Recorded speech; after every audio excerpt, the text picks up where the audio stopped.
And thank you very much. And I click on recording, got it. And I thank all the participants for being here. And we have time difference and all of that.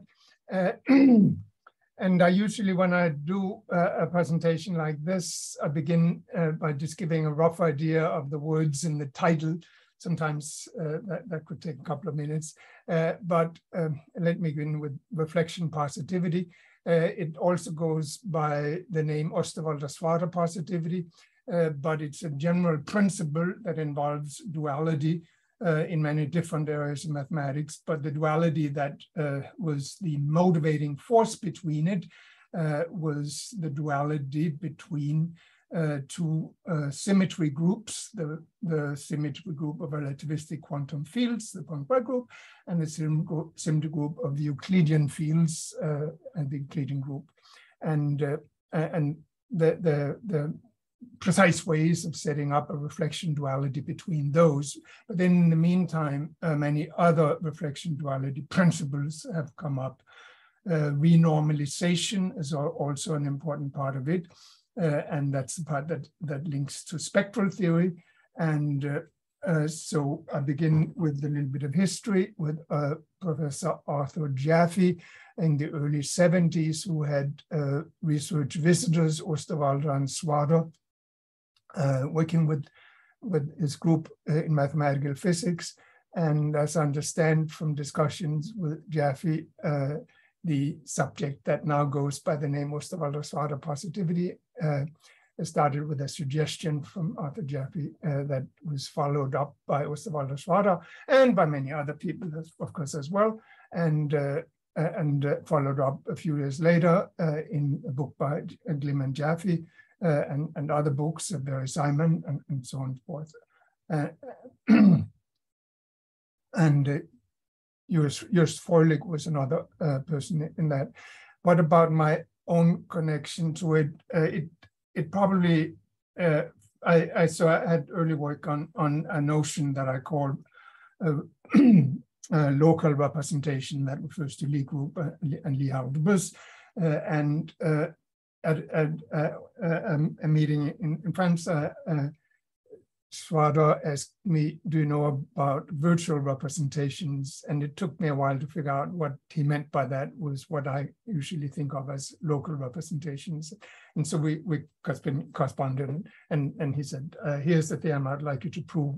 And so I have a paper called Local Representations, which was a result of a conversation like that. So, but then some years passed by, and one of the pioneers in the theory of unitary representation of Lie group is Gesta Olafsson.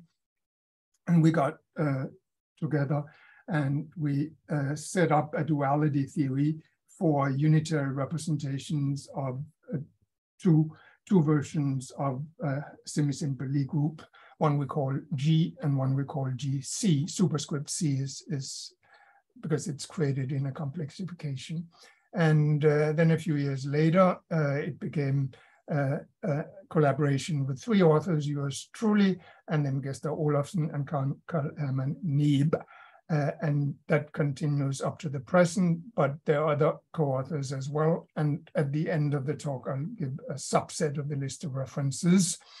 The last one is a classification scheme involving co-author Daniel Alpay, because it makes a connection to what goes under the name Klein spaces. So Klein spaces are given by, they're just like Hilbert spaces, only the inner product is not positive, it's signed inner product. And so the theory, the Klein space theory involves the question of finding positive subspaces in Klein spaces, and that fits very much in what I'm about to present. Okay, so that's that.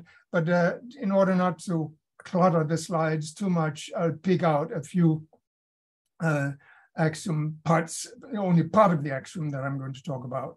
And that would be a Hilbert space and three subspaces, but we know the closed subspace and we know closed subspace correspond to projections. So if I want to refer to a closed subspace, I might refer to it instead as a corresponding projection. If your Hilbert space is L2 of probability space. These projections are also called conditional expectations. And so when I talk about a Markov property, then that would be a property in the language of conditional expectations. So the simplest case, a Markov property refers to a Gaussian process indexed by time, and then you have future and the present and the past. And Markov is that if you condition the future by the present information, you get you get the present. In other words, and another way to say it is that you only need present information to condition the future. You don't need the past. But if you think about it, not in terms of time as geometric domains, then the analog of the future, the analog of the plus and the zero and the minus would be the inside and the boundary and the outside. So we talk about a reflection in regions like this. So I think I covered that. One of the things we will discover is that OS positivity makes sense also for Gaussian fields. And one of the intriguing things is that the Markov fields are also OSP fields, but not conversely.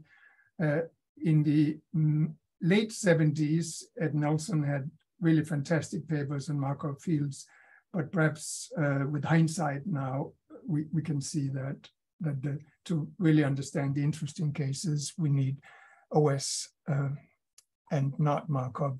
But I'll give examples when you have one and not the other at the end of the lecture. So that would be that slide. Please ask questions if the questions are, I don't want to lose too many people, at least not in the beginning. And it's usual dilemma because this is sort of a subject with many aspects of it, and some of them are quite technical. So the question is oversimplify or skip details, and that's always a dilemma. And I don't know how good I am at navigating that dilemma. So here comes the oversimplification. Instead of just having a unitary representation of a Lie group, I just have a single unitary, but it still is relevant for the theory of unitary representation because the single unitary might be in a time direction, so you can still talk about the forward direction and the backward direction. But if it's a single unitary, time would be discrete. If it's a unitary one parameter group, of course, time would be continuous, and so on and so forth. And then we have, in addition to that, we have a reflection, and that's simply just a self-adjoint unitary operator. So it has eigenvalues plus minus 1. And it gives us the axiom number 2, that the reflection reflects the unitary with its adjoint, but that's U inverse, so it reflects the forward time direction with the backward time direction. And that's a reflection symmetry. But now we get to number 4, that's reflection positivity. And we also need that the forward direction should be invariant under U. If U comes from a representation of a Lie group, then there will be a sub-semi group inside the Lie group, and then forward would be defined relative to U applied to that semi group.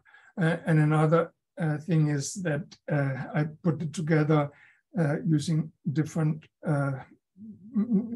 papers, and I wasn't always consistent with having the same letter for unitary representation. So some places you would see U and some places you would see pi.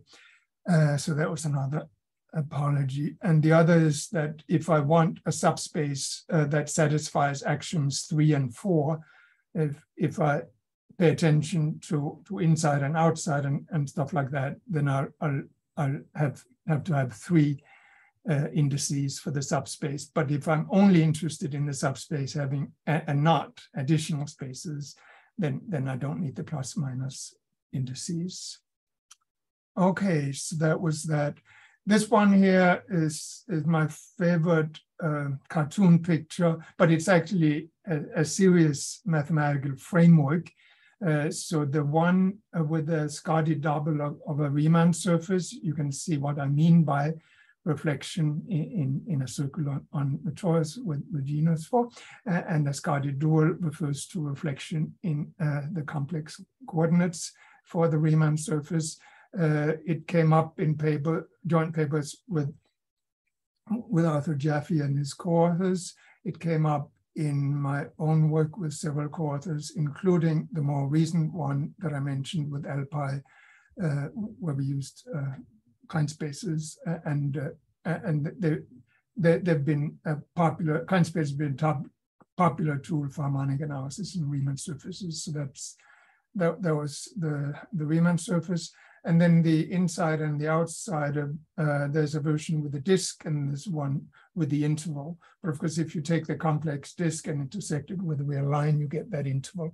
And so we will have both versions with the disk inside outside and the interval inside outside arising in very important examples for a series of unitary representations of Lie groups.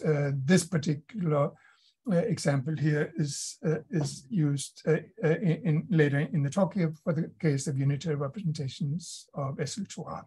But everything I say about SL2R would be done in a framework so that applies to any semi-simple Lie group. Okay, so that was actually the seminar that Arthur Jaffe is organizing every Tuesday is called Picture Language Seminar. So I've done justice to that. And so this one here is, so as I mentioned, the initial impetus for this was from the Weidmann axioms and Arthur Jaffe's vision of relativistic quantum fields and semi-bounded energy and energy gap and so on and so forth, and going from Poincare to Euclidean, but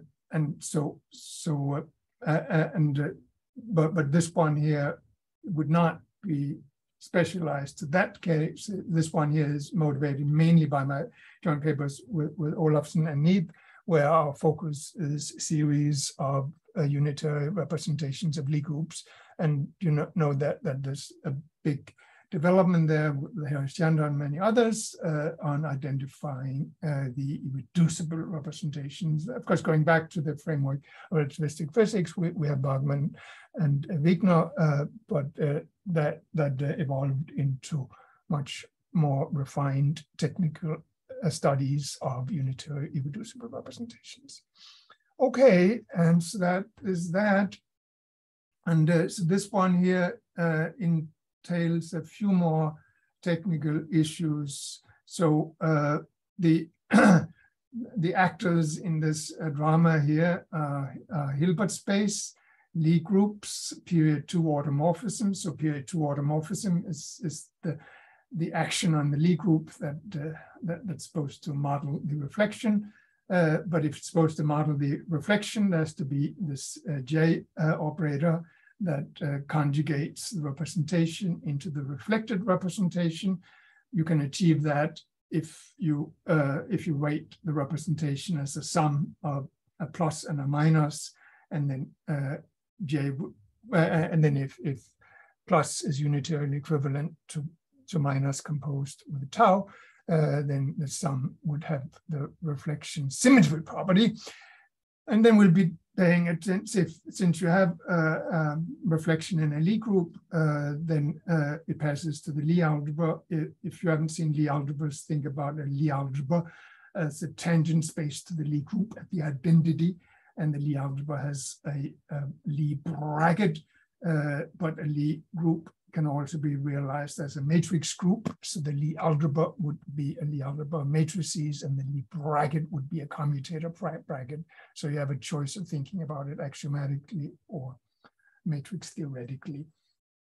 So number 1 and 2 are just the reflection symmetry, and number 3 is the identification of a subspace of the Hilbert space on which you act. And then you need to have this property number 3, and that's one we usually call the positivity property. So if you have just 1 and 2, then you would be looking for candidates for these subspaces that it's supposed to be the quantum states that are directed in the forward time direction. And an apology, should have used a script font for the Hilbert space because I also need the letter H for the subgroup that's fixed by the period two automorphism group. So apology. So that's that. Then we get to the next thing, and that's a little more Lie theoretic. Now, properties 1 and 2 I mentioned in the previous slide, and now the Hilbert space is indexed by pi because you have different representation. You could obviously get different Hilbert spaces. So you have this question here coming up for a variety of unitary representations. They may be reducible or not, but for every unitary representation, you have this. And there are natural ways to get 1 and 2, but the positivity is more tricky. So when I say positivity, that's always going to be abbreviated to OSP. Or reflection positivity, and so right. So, okay, so what comes next? Yeah, what comes next, unfortunately, is a little more technical. If you have period two automorphism in the Lie group, it passes to the Lie algebra, just using principles of geometry. Sometimes you call it the derived representation of the Lie algebra, but I still just use the same letter tau.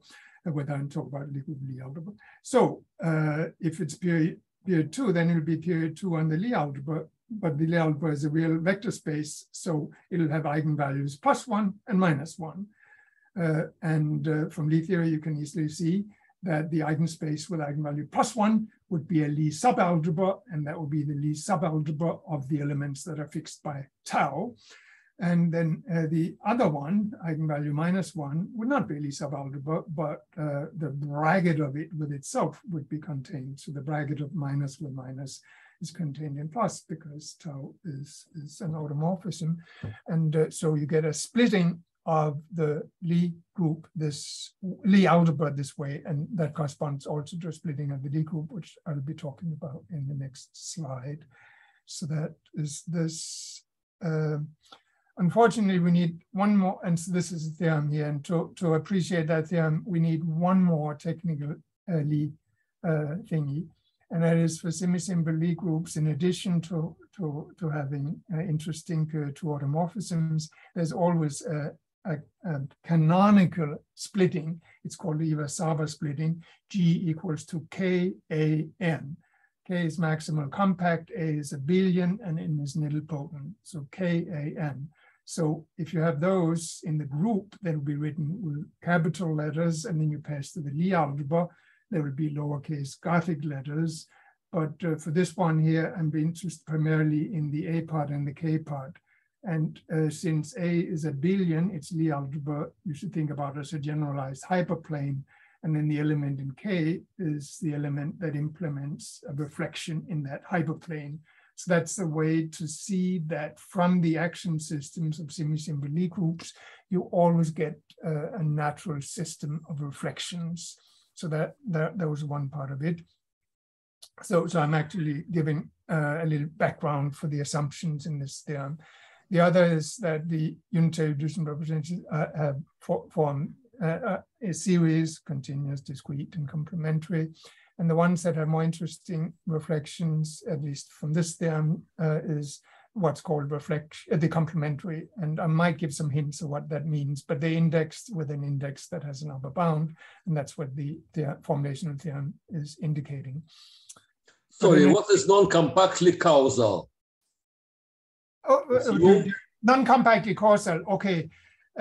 What that means is actually explained in the bottom half. So what it means is that there is a causal semigroup inside the Lie group, and it's in a non-compact direction. So that's it. So causal is a forward direction determined by a semigroup inside the Lie group, and that's enough of a hint to. I could easily give a semester course, a non-compact causal, and my co-authors Olofsson and Niebuhr actually had a big book just devoted to that, and so that's an important class of what's called symmetric spaces. So symmetric spaces arise as G mod H, and there are also books by many authors, and Helgersen has Thank you.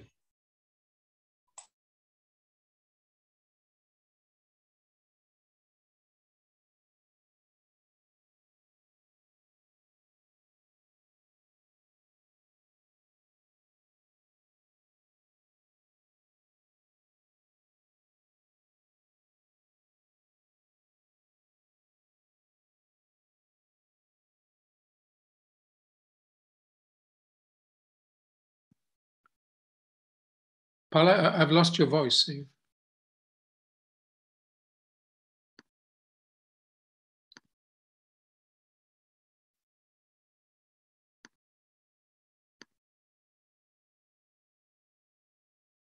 Palle?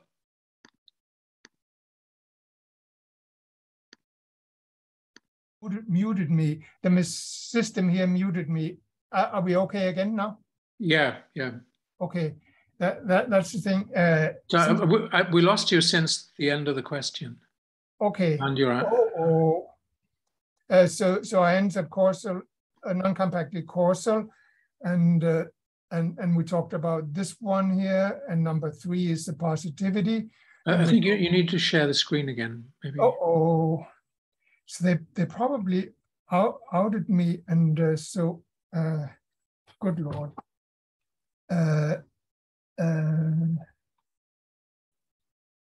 And so then I go to share.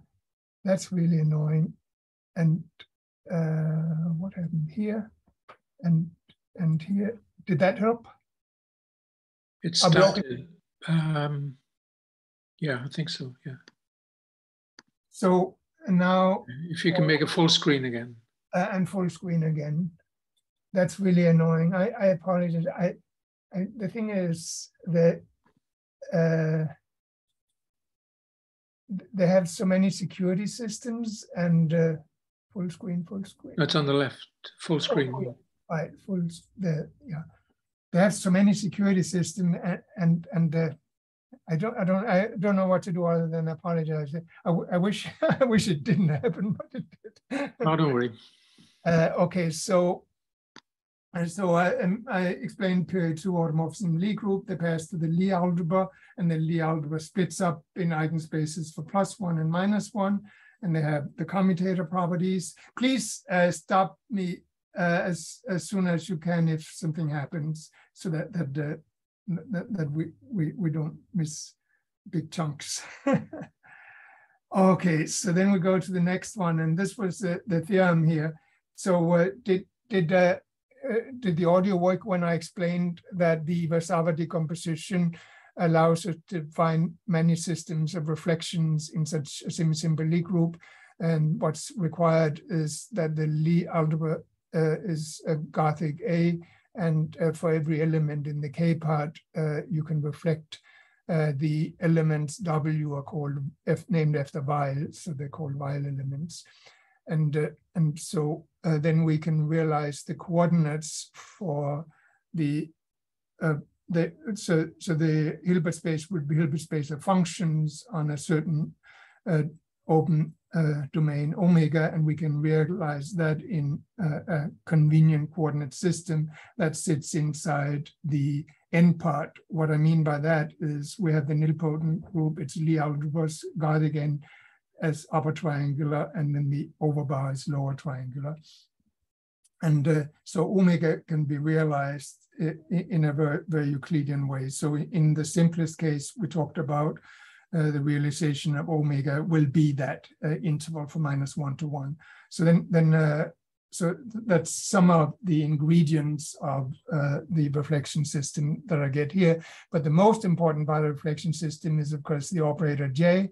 And what it does is it composes with tau of X, and then you kick in the Weil element W inverse.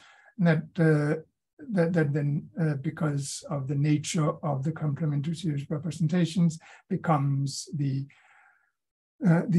period 2 unitary operator that we need to define a reflection in a forward direction, where forward direction would always be defined from at least some sub-semigroup. So that, and so it says that we can do that, and then the reflected representation would be in a different Lie group. and it'll therefore be a different series of representations, and that would be the series of holomorphic discrete series representations that I'll get to in a moment. Okay, so far so good. And this one here is a super quick technical slide that makes the connection between the two cases before we reflect and after we reflect. And that there's several things going on. There's things going on with the Lie group, there are things going on with the representations, and more importantly, there are things going on with the Hilbert space on which the representations act. So let's go to the Lie group first. We had the splitting of H plus Q, and H and Q are real vector spaces. So you kick in an I in front of the Q part, and then you get a different Lie algebra, and that's a Lie algebra of a Lie group. And that would be the Lie group we denote with a G and a superscript C. So you complexify the Lie group by first complexifying the Lie algebra. And then we go to the representation. So then since you get a different Lie group, you'd also give different representation. But in addition to this, we also had the reflection positivity, which gives a renormalization of the Hilbert space on which we're acting. And in the renormalized Hilbert space, the generators are semi-bounded, so self-adjoint semi-bounded. So look at condition 2 in part 3 here. If you multiply a self-adjoint operator of I, you get a skew-adjoint operators, and generators for representations should be skew-adjoint. And so condition 2 is the one that accounts for how the representation in GC is related to the representation of G before we complexify it. So several things changes, but from many of the applications, the renormalization of the Hilbert space is a big deal. So I'll pay attention to that. And so we continue now with the next one. And here, the axiom systems, I mentioned them just very briefly, and there's no way I can do justice to relativistic quantum fields. Maybe I'll just mention one thing. The recent work by Roberto Longo and others has stressed how the occurrence of J can be gotten by what's called standard subspaces. So real subspaces that arise from a modular conjugation. And these in turn are motivated by relativistic quantum fields, going back to the pioneers, including Hans Borchers. Okay, so now I can continue.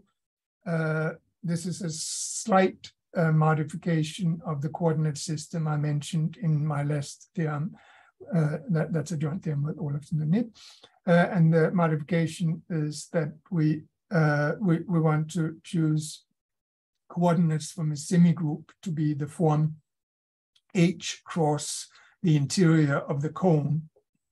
And so the cone sits in the Lie, in Q, which is inside the Lie algebra, and so that's what that is, and so you can just see algebra. Excuse me.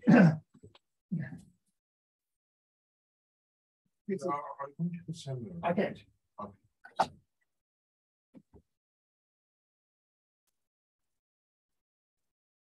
Oh, okay. Sorry about that. Sometimes when they knock on the door, they're persistent. Okay, and so that the main thing is a convenient coordinate system for this, for the forward or causal semigroup that comes from choices of H invariant cones. So when I say H invariant, that means that that you can conjugate with elements from the subgroup H, and you can do that inside the Lie algebra. Okay, so that's that, and most of this I covered already, and the main thing is that when you start with a particular unitary representation pi, and you have this causal semigroup, and a reflection, which is what I gave in the previous theorem here. Then the positivity condition forces a new inner product. And so then the operators that had various properties before in the new inner product, the renormalized thingy, they would have different properties. And in a unitary representation, pi on S is a unitary operator, but in the renormalized Hilbert space, it becomes a self-adjoint contraction operator. So that's really bizarre. But that's why we can define a unitary representation of D superscript C by this way here. And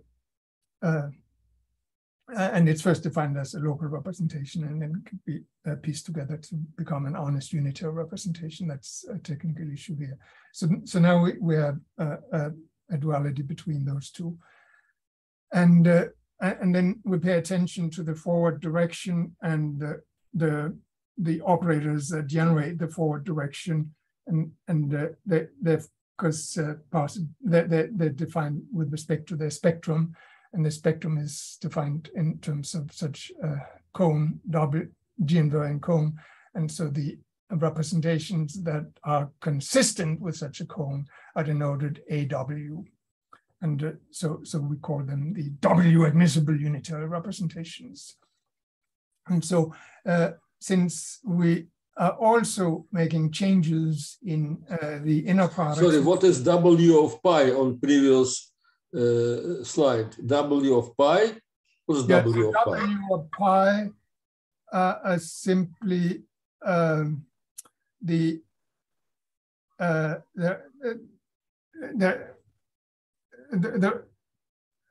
those are the representations that are consistent with a choice of cone W. That's the best way. Mm-hmm. So for every unitary representation, you can take many different cones, and some of them are consistent with that choice of cone, and others are not. And so that's all that's meant to. Mm-hmm. But now this one here is meant to take a look at the representation, just abstractly forgetting the Hilbert space. And so just think of representation as a module. And unfortunately, I'll be super quick on this because it's super technical, but it's kind of relevant for the way we think about representations in physics. So in physics, we also have a highest weight representation, and so there's a notion of that in Lie groups. And so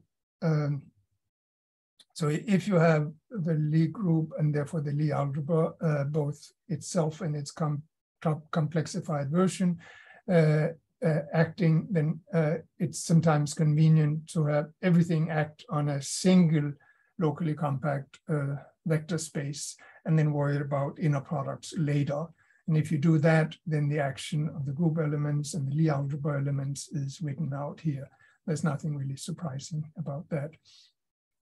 But the main thing I want to emphasize is the highest weight representations in Lie theory.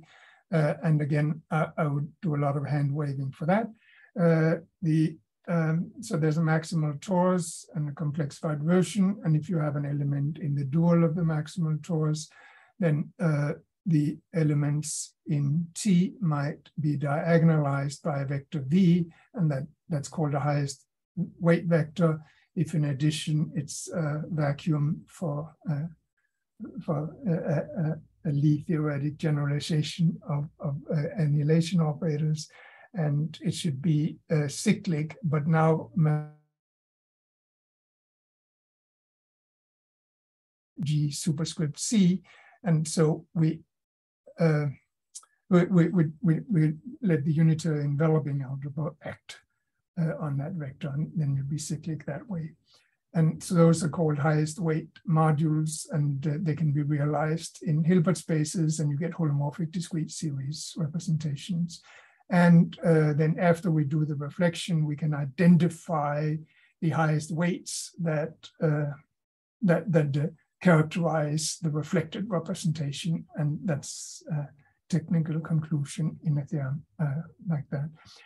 Okay, so now I talk most about the representation theory side, and another thing that happens when you go to the reflection side is you get a realization of your operators as your Hilbert spaces of Gaussian random variables, and the Hilbert spaces.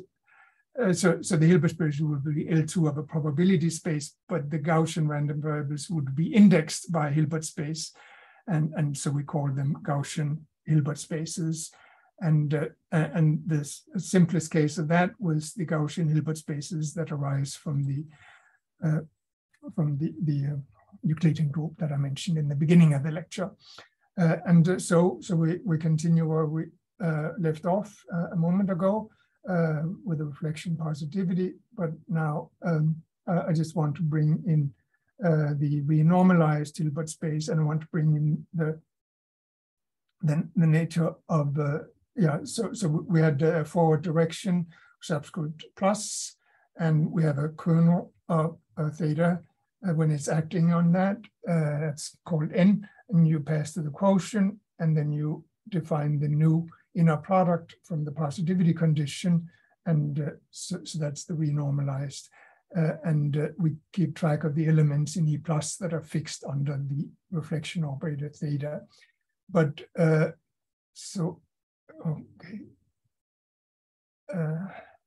okay, so the reason we get a new Hilbert space is a positivity condition for the reflection, so the OS axiom. And but then you get a mapping from E plus onto the renormalized Hilbert space, and that I call Q, and the elements in E plus theta are precisely the elements on which Q is isometrics. That helps a lot in understanding the operators before and after you do the reflection. And this one here is then when we realize it in such a Gaussian Hilbert space here, Hilbert space, L2 Hilbert space, L2 probability space, and a Gaussian a Hilbert space indexed by these subspaces, then you can talk about a forward direction, a plus direction, and a minus direction, and a zero direction. And so condition 3.1 would be the natural definition of what you should mean by a Markov field. And that's consistent with the notion that Nelson used for Markov fields. So he had domains and in space-time, and he had inside, outside, and boundary, and so that's consistent with that. And so now we took this map Q, which goes from E plus to the renormalized Hilbert space, and then you restrict it to E0 here, and then it may be that that there's an equivalence between the reflected operators and the operators they come from. So UG is the initial unitary representation, and that's reflection, but only in the direction of the semigroup. And so right. So when you realize condition 1 in the direction of the semigroup, then it comes from this intertwining operator, the Q operator, the renormalization operator. So that's all that says. And so this one here is getting to the Markov, the Gaussian fields, and the check involution is just tau composed with the inverse operation from the Lie group. And so the assumption that we need for this is that the semigroup generates S union S inverse generates the whole Lie group. Just think about forward in time and backwards in time, and then all the operators are realized in that probability space. So a big part of this theorem here is identification of the probability measure mu, which turns the Hilbert space into a Gaussian Hilbert space. That would be Gaussian Hilbert space with respect to that probability measure mu on a path space here. And so if we simplify it to a one-dimensional forward direction, then it looks a little simpler here. Then it's just in path space, the path, you just flip t to minus t in path space. So that means, remember in the previous slide, we had a very complicated expression for the reflection operator. Here, in this particular case, it's a very natural one. Time reflection is just t, replace t with minus t. So that's easy. So if we take that easy version here, then and we realize this path space as a group, then there's a way to write a semigroup, convolution semigroup. And that refers just to the very special case of time reflection like this. And this one here is again super technical, but the main purpose of it is to study what happens when we take conditional expectation of the field in the forward direction. And so what it says is that if we compress the unitary operator in the forward direction, we get that semigroup that can be expressed as a convolution semigroup relative to the group operation on Q. And now comes spectral theory, and let's see. Right, so I think I mentioned what, but this one is the most important one. Maybe I should have had that early on. So the purpose of everything we do is that we have structure in an initial Hilbert space, then we have these subspaces, and in real life we have more than one, but here I'll just pay special attention to the H plus subspace, the Hilbert, the quantum states in the forward direction. And where forward can be defined with respect to just a time direction or a semigroup. And then we have reflection positivity, as you can see in the explanation in the column on the right-hand side. And therefore you get a renormalized Hilbert space, and the operators that leave H plus invariant, of course, would pass to the quotient and the Hilbert completion. And so what it says is that the unitary operators in the top line becomes contractive self-adjoint operators, and therefore the restriction of the unitary representation to the semigroup becomes a self-adjoint contractive semigroup that has a very, very agreeable spectral theory. So that's what that is meant to summarize. And this is then a very hands-on example. So in this particular example here, the Lie group is L2R. And so the Hilbert space was a Hilbert completion of functions on, first of all, before we do reflection, then we just get the Hilbert space defined from this singular kernel, so a Stein singular kernel on the real line, or there are other ways to talk about singular kernels, but maybe do it this way here. You can maybe better appreciate it in the Fourier transformed version, which I'll give on the next slide. So then we have, so for this baby example, we have to give all the operators. Now we take the operator in the forward direction, but I want to write the forward direction in the multiplicative group R plus. So that means A is equal to e to the t. So positive t would be A bigger than 1. And so you have, and this would be the unitary representation in the forward direction, and that obviously leaves the Hilbert that subspace invariant, and then you get the renormalized Hilbert space. So, and the reflection is on the next slide. Here it is, yes. So the reflection is inside and outside. So inside of the interval from -1 to 1 to outside. So that's 1 over x. And to make it unitary, you put in this factor here. And then from the definition of the unitary representation, it's obvious that 4.4 holds. And it's also fairly easy to see that 4.5 holds, and 4.5 is this OSP condition.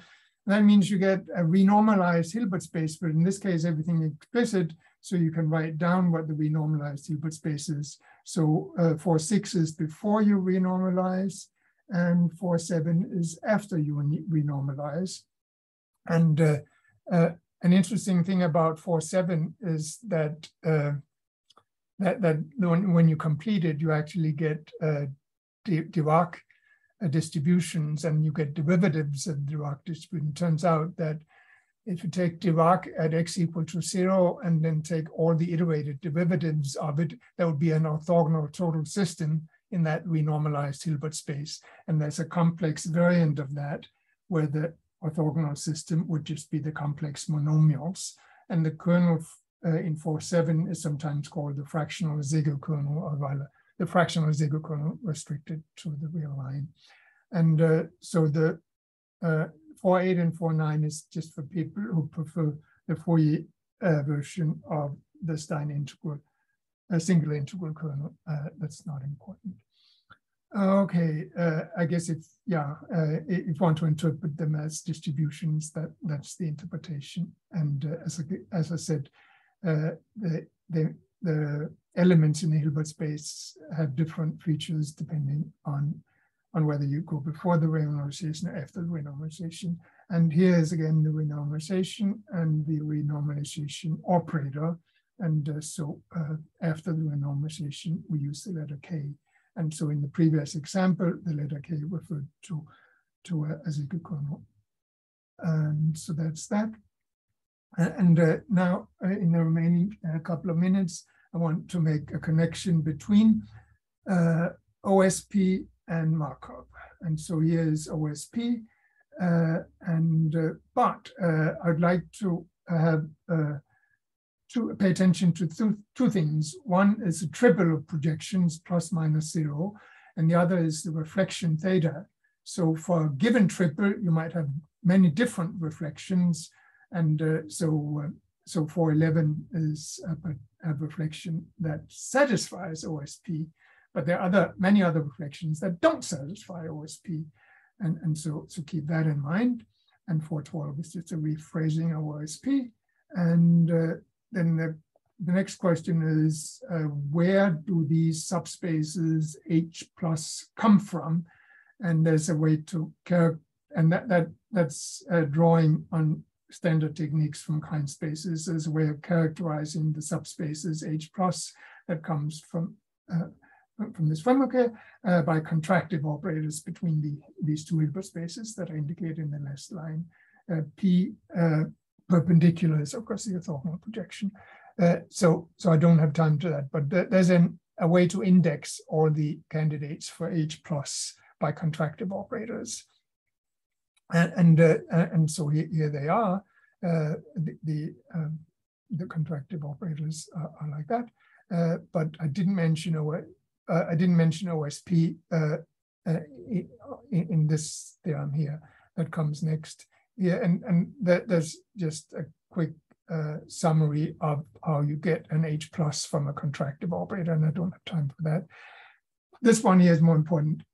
So 18 is the characterization of Markov fields, and I need a technical condition number 19, so number 19 would be reflection symmetry, but then so the additional one is reflection positive, but you can still talk about reflection symmetry as in 19.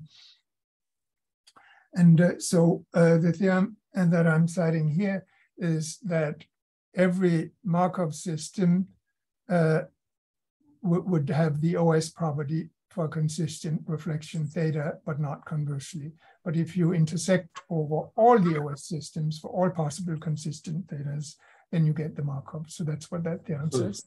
What is real f of h? Real. What is real f of h? Yes. Oh, that's all the consistent reflections. REF is right. The usual type. REF is abbreviation of reflection system. So we have a system of triple projections, and REF is all the reflections that are consistent with respect to that. And then again, condition 1, 2, 3 is a summary of what I mean by being consistent. But 22 is the positivity, and so 22 is OSP. And so that's the one I'll pay attention to in the next slide here. So now you have the reflection symmetry, and suppose now you assume Markov, then this one here is a quick proof that you then automatically get OSP. And so the top of the slide is definitions, and the bottom of the slide is the proof. So what does the proof do? Well, you have to show that when you stick in theta between two copies of E plus, then you get a positive operator. But if you use the axioms above, then you can stick in an E minus, and you can use the reflection positive, and you can take away E minus and use that theta fixes E0. And so you get that that the thing that you want to be positive coming from the reflection theta is really just the compression of a projection. And obviously the compression of a projection is positive. So that means that Markov implies OSP, but not the other way around. Then the next thing that was done, going back to the early days, was studying the reflected system as a Gaussian field, and that Gaussian field would be indexed by vectors come from the relativistic fields and by group elements. So you have a Gaussian field indexed by V and G, and satisfying some symmetry conditions here, and in particular the covariance of two Gaussian random variables, one with subscript 1 and the other subscript 2 here, can be given by a covariance operator, and we have an inner product, and so you put the vectors in the inner product, and you put the covariance operator indexed by D1 and D2 acting on the second vector, and so you want to know, you want to identify from this which systems are OSP and which systems are Markov. And the next theorem is Abel-Klein, that the Markov is precisely happening when the covariance operator is a semigroup, and that is here we specialize to the forward direction, the time direction, and stationary. And so this is the stationary, and this is what OSP looks like if we have a stationary Gaussian process. It's just in addition to the standard positive definite property of the covariance operator, we have to have that it has to be positive definite also if you use plus instead of minus. And here it's summarized again. But as I said, the top 3 lines in this theorem is by Abel-Klein, goes back to the late 70s, that the characterization of the Markov property, so including the Markov property that arises in the important papers by Ed Nelson in the late 70s, correspond to the case where we have a semigroup for the covariance operators. And this one here is then, I think I hope I'm okay with the time. These are 3 very hands-on examples. They come directly from the framework of, actually a baby version of the framework that you would generate from the axioms of relativistic quantum fields, or even the axioms of modular theory. So in this case here, I look at the case where the covariance semigroup, the covariance operator is just a scalar, and so then I have generators of transitions, 3 kinds, and when you look at them, you discover that only the first one generates a semigroup. That's the famous Ornstein-Uhlenbeck semigroup.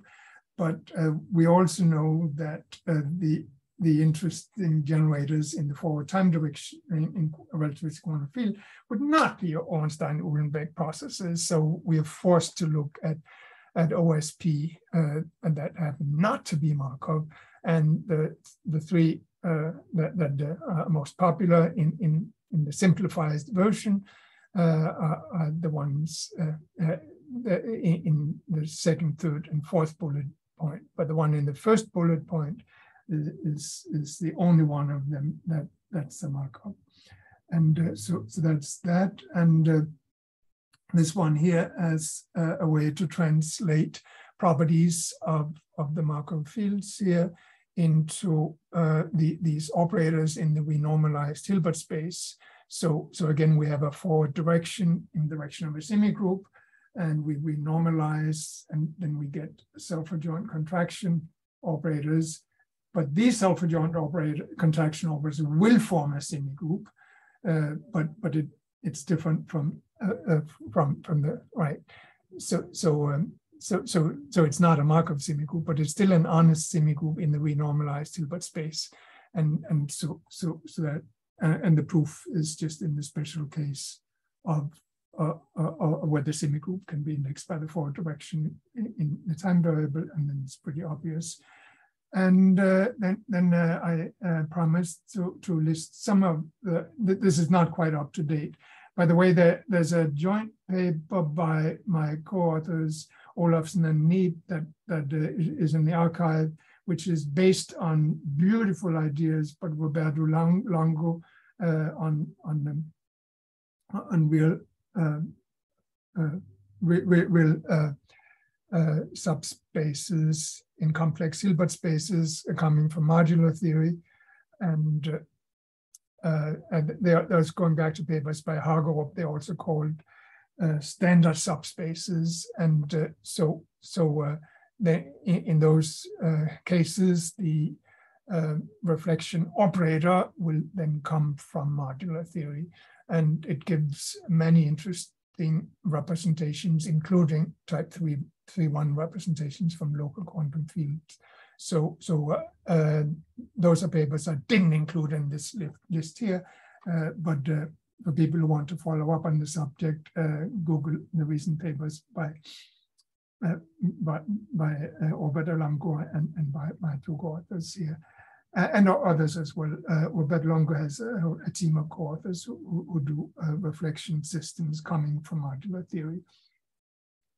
So here we have the one by yours truly and my two co-authors, and 2 or 3, and the second to last one is by myself, one of the early papers. This is stressing operator theory and angle operators as they relate to reflection positivity. It's a paper I wrote in the memorial issue of GFA for Irving Siegel, and then the last paper in the list is one that compares Markov with OSP, and finally then the beautiful paper by Abel Klein. It's one in a series of papers, a couple of other papers, some are with Klein alone and some with Klein and Landau, and I really recommend them. They deserve much more attention than they've gotten. Okay, so how am I doing? Did I run over time? Hello?